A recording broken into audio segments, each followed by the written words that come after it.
The following is a paid program, and the views expressed do not necessarily represent the opinions of the management of this station or Pamel Broadcasting. And the views and opinions expressed by the hosts, guests, and callers of this program are solely their own. They do not represent or reflect the views, policies, or official position of ACA, its affiliates, or its staff. ACA does not endorse any statements made during this broadcast. This is 1 in 31 Autism Today, a presentation from Anderson Center for Autism. 1 in 31 Autism Today is a weekly show devoted to autism spectrum disorder. Good morning and welcome to 1 in 31, the weekly talk show on topics related to autism spectrum disorder. I'm your host, Eliza Bozensky, Chief Development Officer with Anderson Center for Autism. And on behalf of Anderson Foundation for Autism, I am so pleased to bring you 1 in 31 Autism Today. On today's podcast, we are going to be talking with Deven Unadkat, DO and Chief Medical Officer and co-founder of StationMD. Deven, can I call you Deven? Yes, you can. All right. Yeah, well, welcome course, to this show. I think I'm welcoming you back. It's been several years, but I believe we talked a while ago about you and StationMD and what services you provide.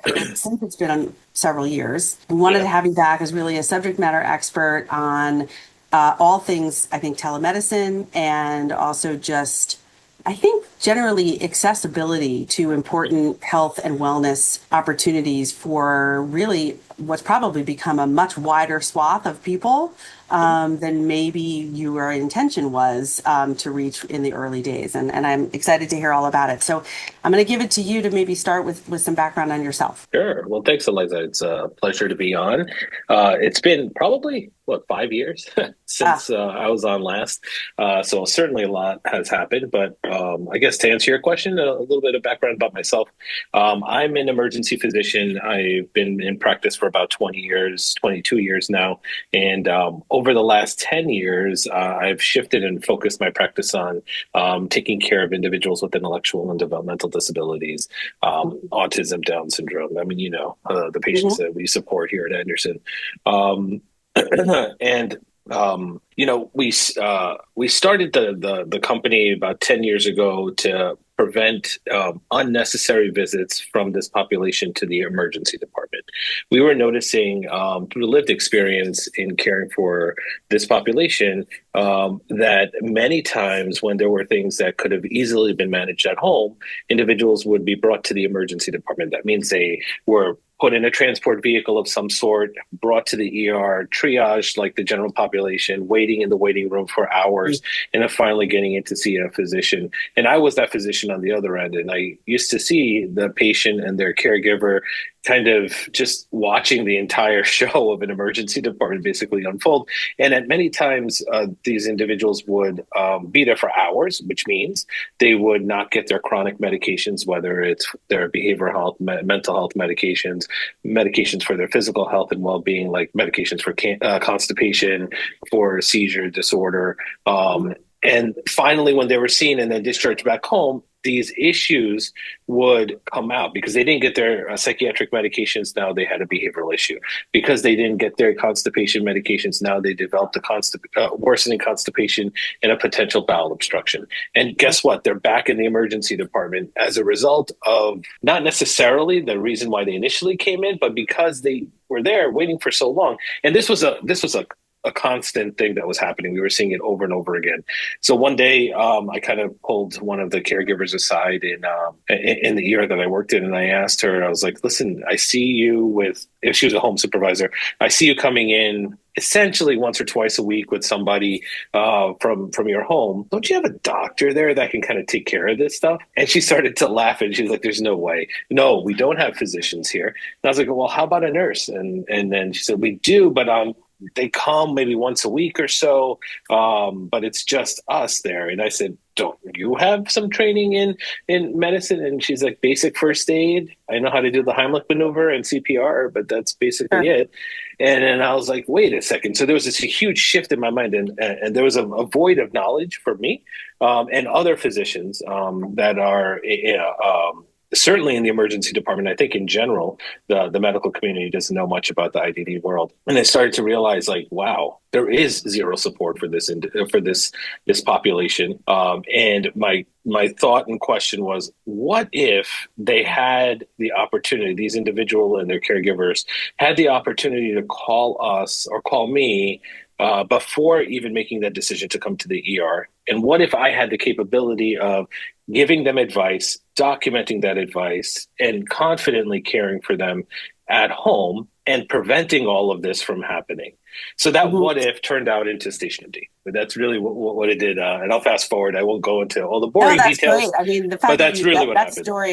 story is great. I just want to say Anderson employs a tremendous number of direct support professionals, many of whom, whether they're house managers or other staff working in the residential program, are the people who often accompany individuals from our children's program and our adult program to the ER if it calls for that. Now that we're working with StationMD and have been for a while, thankfully we don't have to do that as often. But the fact that you pulled that person aside and had that conversation is so key, I think, to where you got your information. What a perfect source of information. What a smart thing to do to ask that person those particular questions, because chances are they hadn't been asked that many times, if ever, before, in terms of why, what's missing here, so that it kind of changed your thinking in terms of why this kept happening. So I just want to Yeah. point that out, and thank you for Thank you. taking the time to do that. No, I appreciate that. I mean, that certainly changed the course of history, at least for me, and the company. Because honestly, we may not be where we are now. And now, let's just fast forward to 10 years, 11 years forward. We're caring for about 50,000 individuals across Wow. 26 different states, providing care 24/7. We get anywhere between 220 to 250 calls, which are encounters, individual patients calling us in a 24-hour period. So we're slated this year to see about 65,000 visits throughout the year.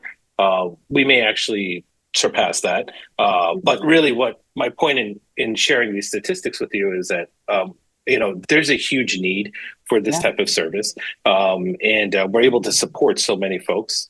And one of the unintended, I guess, consequence or things that resulted from our experience, we really didn't mean to do this, but it turns out that the caregivers, the paid and non-paid professional family members, actually are the ones that benefit, if not as much as the individual, maybe more. Because they're the ones that are super stressed about what's actually happening.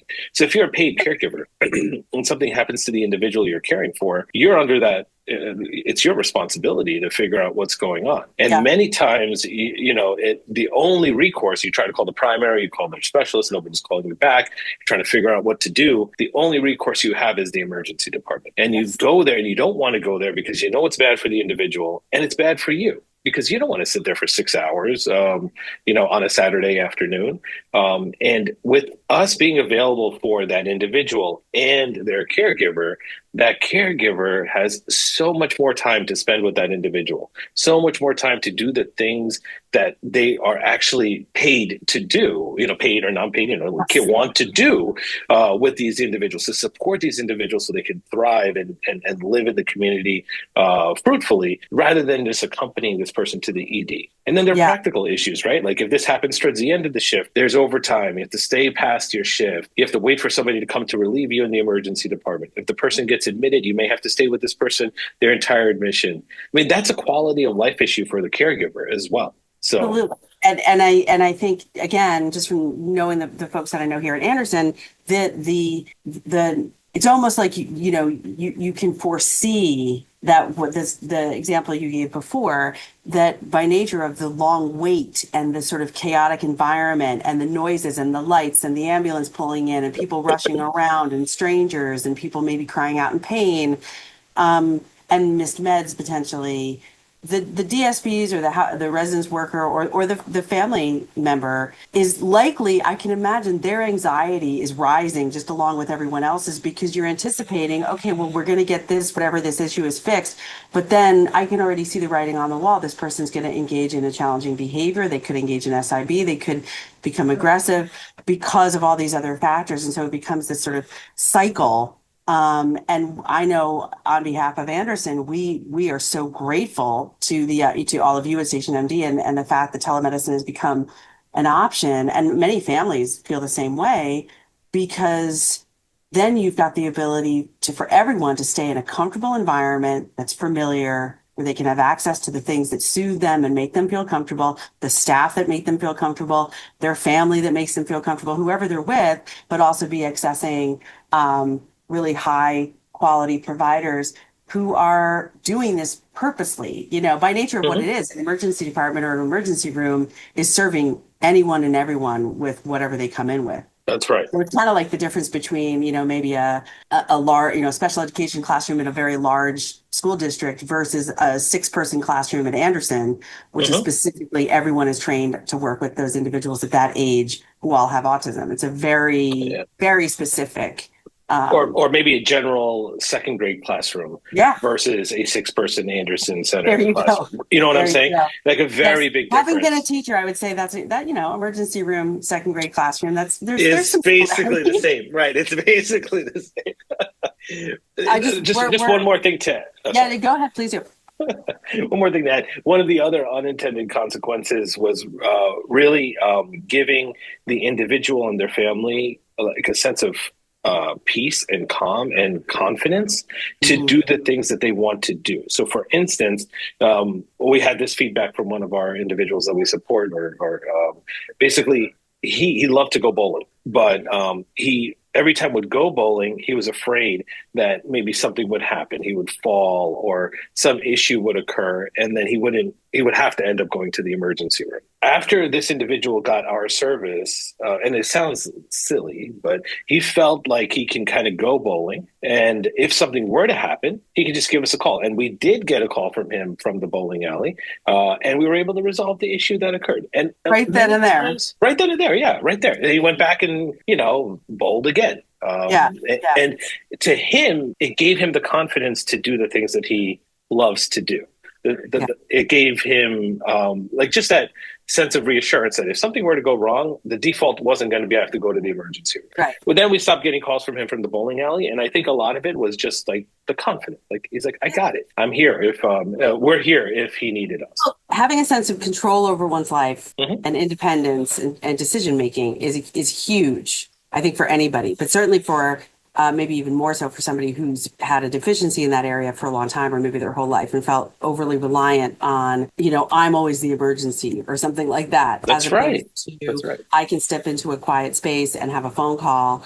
And again, when you were talking before about what that does for if you're living in a group home, or with another group of individuals or with staff who are working with you, then the opportunity to not have to end the entire experience, even on a family trip with siblings. I mean, no, we don't all have to leave this fun place. One of us just needs to step away and have a phone call over here. I love that. All I was going to say was that we needed to take a quick break, but we've got about 10 more minutes. We're going to take a quick break, but then I have some questions for you. But I love that story, and I'm so glad that he gets to bowl. That's great. Yeah, that's cool. All right, this is 1 in 31 Autism Today. I'm Eliza Bozensky, and we'll be right back. Today alone, 5,370 people in the United States will be diagnosed with cancer. That's why Stand Up to Cancer funds and develops the newest and most promising cancer treatments. Stand Up to Cancer wants to provide you with every opportunity to join in this mission. By donating your home, land, or commercial property, you can help Stand Up to Cancer fund innovative cancer research. Stand Up to Cancer makes the process easy, and it may be tax deductible.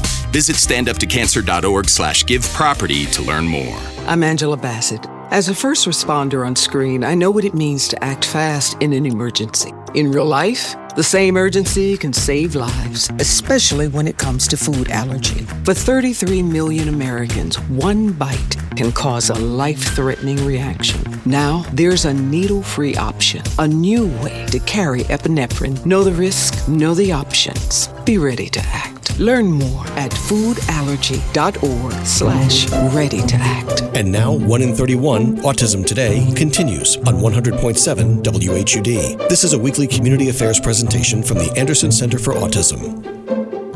Welcome back to 1 in 31 Autism Today, the podcast on topics related to autism spectrum disorder.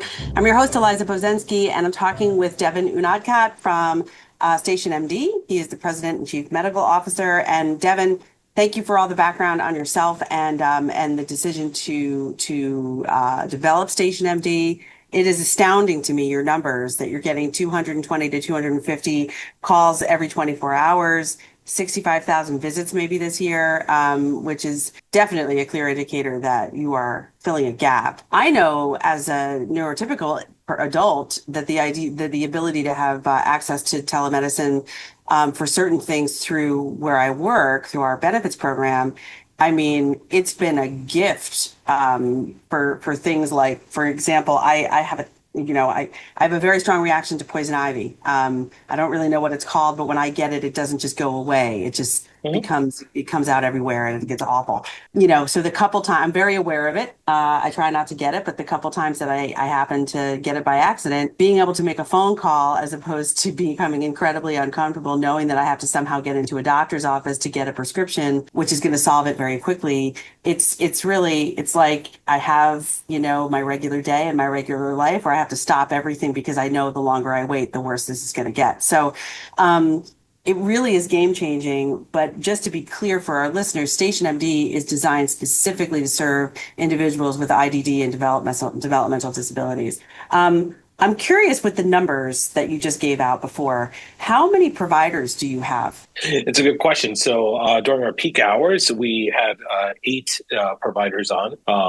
And we base the number of providers on based on our call volume. Our call volume tends to go up around 9 o'clock in the morning, between 7 and 9. And then by 9, 10 o'clock in the evening time, it kind of dies down. So we're monitoring it all the time. Our actual time to physician or time to clinician is about 8 minutes. So from the time to call to time to see a physician is about 8 minutes. We like to keep that as short as possible. So we always monitor our volume to make sure that we have this appropriate staff on. And is there always a visual component, or is it sometimes just a phone call? It can be done verbally, or do you primarily like to have eyes on it? Yeah, so about 87% of the time, it's both audio and video. There are times when the calls are able to be resolved via telephone only, but those are not too common. We definitely want to see the individual just so we get the full picture of really what's happening. Yeah, that's great. I'm curious, just because I know, again, from my experiences here at Anderson, I know that it takes a very special person to work in this field. It doesn't take a lot of people can take the job and say, yes, I want to do this and come and start to work. But it takes a very unique person to stay in the job because the individuals that at least we're serving here at Anderson, many of them communicate completely non-vocally. So they're communicating in ways that you have to learn how to communicate, how to receive their communication, how to respond to it. Some are very behaviorally complex, both children and adults. It's really can be a very challenging career, very rewarding career, I would say. But we do find that there's kind of a self-selection process. Some people really say this isn't for me and they leave. So I'm curious about your recruitment efforts towards providers. Not every physician, nurse, DO, whoever you're recruiting for providers is coming into the field saying, this is what I want to do. So do you specifically recruit in a very specific way? And can you tell us about that? Yeah, so we look for providers and clinicians that have a personal connection to individuals with intellectual and developmental disabilities. And surprisingly, the vast majority of our clinicians are either related to somebody who maybe has an intellectual disability or is neurodiverse, or knows somebody that's like a first degree relative that has that is neurodiverse. That I think really adds, I think that's one of the things that we look for. It's not the only thing we look for, but it's definitely one of the things we look for, a personal connection to somebody with maybe autism or Down syndrome or, somebody with a form of an intellectual disability. In addition to that, most of our clinicians and actually most of our employees are through self-referral. And so they have a connection with somebody that's essentially working for our organization. They hear about the great work that we're doing and they just want to be a part of it. So to me, I think that is, it just speaks volumes, about the work that we are doing. And I think more people than not, once they're introduced to this work, will tend to appreciate it. And yes, it's not for everybody. But I think once you explain to folks what you're doing and you get to see actually the gratitude and the receptiveness of the individual, their caregiver, and just hearing thank you, which we rarely hear now as clinicians, believe it or not. It's such a rewarding field. And I think people are looking for that. And I think this is a community that's willing to give that recognition and that sense of, gratitude, which is so rewarding. And that's what brings people back in. Our attrition rate, honestly, is very, very low. I think over the last 10 years, maybe we had 5 clinicians that felt that this was not for them. The rest of the team has been with us. Another impressive number. Yeah. That's great. And it's interesting that the caregiver thing makes perfect sense to me because, when you're going to school and you want to get into the medical field and you want to be a provider of some kind, you're learning all of that, the expertise, you're practicing, you're going through all, it's a tremendous amount of education and learning that you're going through. But there's this part of compassion and empathy and understanding if you grow up with a sibling, and you're experiencing by nature of being a close family friend or a family member of somebody who you're seeing going through a system that maybe at times was really clearly not designed to support them.